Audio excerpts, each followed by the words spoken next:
Gerai, nu tai mes, palauk, mes dabar pakalbėsi vyruką, gerai? Kaip pakabinti panelę, gražią? Panelę? Jo. Pirmiausia, reikia nueiti ir pastatyti kokteilį. Čia jeigu klube, jeigu, tipo, važiuoji trolibus ir, tipo, tu jie figiak ir kokteilį, tipo, davai... Prieko, Kubo Libre, va, yra dabar šiuolaikinis.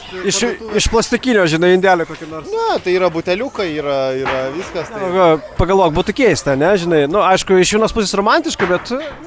Jo, bet gaila, kad teko nei autobusais, nei trolebusais nevažinėti. Atvažiavau į Vilnių su automobiliu jau iš karto studijuoti, tai... Teko iš karto ir pavėžinti, ir nuvežti kažkur, jeigu norim kokteilio pastatyti ir užkalbinti.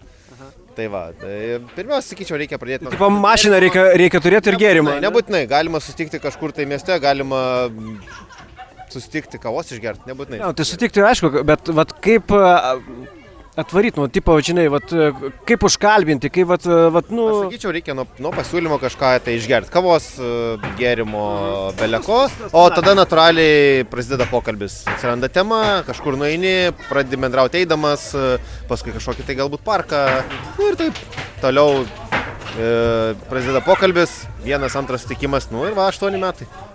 O 8 metai ir... Sužadėtinė, nori kitais metais galbūt, va, jau žmona. Nuo kilintų metų pradėjau tavo mesti tokius namiokas užuominas, kad jau reikia. Kad nemetė. Čia tavo asmeninis sprendimas buvo. Tai lai, gali paklausti, kad nemetė.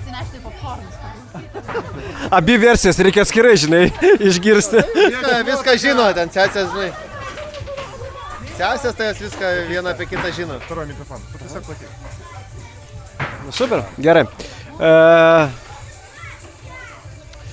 Sako, kad reikia pasiūlyti išgerti. Troleibusu važiuojant, tipo, reikia pasiūlyti išgerti. Tai visada kuprinį reikia turėti atsargiai. Brandžiuką su kola. Būtinai aperolį. Nu, baklaškė, alaus kokį, žinai, graži panelė. Gal norėtum prisijungti? Gerai. Jau prikalbės tai draugės. Taip. Ai, tas draugės. Ne draugės, sesė.